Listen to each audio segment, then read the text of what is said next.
Sheikh chilli बहुत ही गरीब परिवार से था। वो पढ़ाई लिखाई में भी बहुत कमज़ोर था। अगर वो किसी चीज़ में माहिर था तो वो था दिन भर बस खेल कूद करना। अपना सारा समय वह मोहल्ले के लड़कों के साथ कंचे खेलने में बिता देता था। इसी तरह उसका पूरा बचपन बीत गया। धीरे धीरे वह बड़ा होता चला गया, लेकिन उसकी आदतें नहीं बदली। शेख चिल्ली की इस आदत से उसकी माँ बहुत परेशान थी। वह चाहती थी कि शेख चिल्ली अब बड़ा हो गया है तो उसे कुछ काम धंधा करना चाहिए ताकि घर की हालत सुधर सके। एक दिन उसने शेख चिल्ली को बुलाया और खूब डांट लगाते हुए कहा, कब तक तू दिन भर ऐसे ही मोहल्ले में आवारा लड़कों के साथ कंचे खेलेगा? अब तो तू बड़ा हो गया है और हट्टा कट्टा भी है, तो तू कोई नौकरी क्यों नहीं करता है? कब तक ऐसे घर बैठे बैठे मुफ्त की रोटियां खाएगा? माँ की बात सुनकर शेख चिल्ली ने कुछ भी नहीं कहा। वह चुपचाप उनके आदेशों का पालन करते हुए अगले दिन नौकरी की तलाश में दूसरे गांव के लिए निकल पड़ा। शेख चिल्ली की माँ ने उसके थैले में रास्ते के लिए 7 रोटियां बांध दी। इसके बाद शेख चिल्ली आगे की ओर निकल पड़ा। शेख चिल्ली ने आधा ही रास्ता सफ़र किया था कि उसे भूख लग गई। वह एक कुएं के पास ठहरा और अपने थैले से रोटियां निकालकर खाने के लिए बैठ गया। माँ की दी हुई 7 रोटियों को देखकर वह कहने लगा, 1 खाऊं, 2 खाऊं, 3 खाऊं कि 7 को खा लूं? संयोग से उसी कुएं में 7 परियां भी रहती थी। शेख चिल्ली की खाने की बात सुनकर वे घबरा गईं। उन्हें लगा कि वह उन परियों को खाने की बात कर रहा है। डर के मारे वे 7 परियां कुएं से बाहर आई और शेख चिल्ली से विनती करने लगी कि वह उन्हें न खाए। परियों ने शेख चिल्ली से कहा, हमें मत खाओ, हम तुम्हें एक जादुई घड़ा देंगे। उस घड़े से तुम जो भी मुराद मांगोगे वो पूरी हो जाएगी। शेख चिल्ली ने परियों से जादुई घड़ा लिया और फिर वह वापस अपने घर आ गया। घर पहुंचकर उसने अपनी माँ को परियों वाली बात बताई।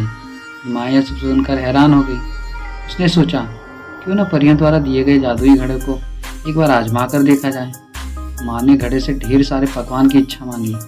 इतना कहते ही उनके सामने तरह तरह के पकवान थालियों में सज गए। दोनों ने उस रात भरपेट खाना खाया। इसके बाद शेख चिल्ली की माँ ने उस जादुई घड़े से ढेर सारा धन मांगा और दोनों अमीर हो गए। यह सब देखकर शेख चिल्ली की माँ बहुत खुश थी, लेकिन उसके मन में डर था कि गांव वाले उसके मूर्ख बेटे से उनके अमीर होने का राज न उगलवा ले।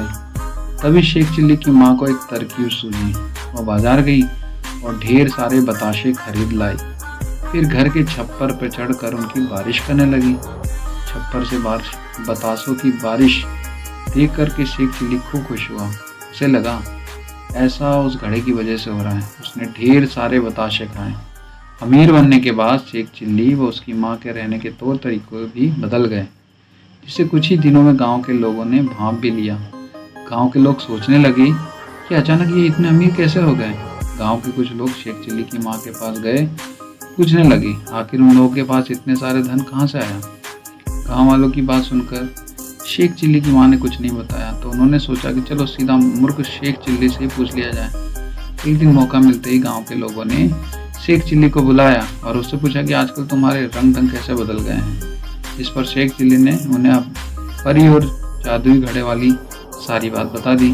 शेख चिल्ली की बात सुनकर गाँव वाले उसके घर पर गए और जादुई घड़ा दिखाने के लिए कहने लगे। इस पर शेख चिल्ली की माँ ने कहा कि उनके पास ऐसा कोई घड़ा नहीं है। माँ ने कहा, तुम लोग तो जानते हो कि मेरा बेटा मूर्ख है, यह तो दिन में भी सपने देखता है। यह सुनकर शेख चिल्ली ने जोर देते हुए कहा, माँ याद करो, मैंने तुम्हें ये वह जादुई घड़ा दिया था, क्या तुम भूल गई? उसी घड़े से तो हमने रात में ढेर सारे पकवान खाए थे और फिर हमारी छप्पर से बताशे की बारिश भी हुई थी। यह सुनकर उसकी माँ ने हंसते हुए कहा, लो अब बताओ कोई भला छप्पर से भी कहीं बताशे की बारिश होती है। अब गांव वालों को भी शेख चिल्ली की माँ की बातों पर यकीन हो गया था।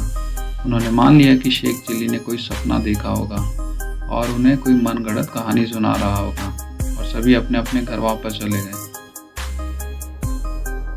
इस कहानी से हमें यह सीख मिलती है कि मूर्ख लोगों की सच बात पर भी कोई यकीन नहीं करता है। इसलिए उम्र व ज़रूरत के अनुसार खुद की कमियों को दूर करना चाहिए और होशियारी का हुनर सीखना चाहिए। कहानी अच्छी लगी हो तो चैनल को सब्सक्राइब कर दीजिए। धन्यवाद।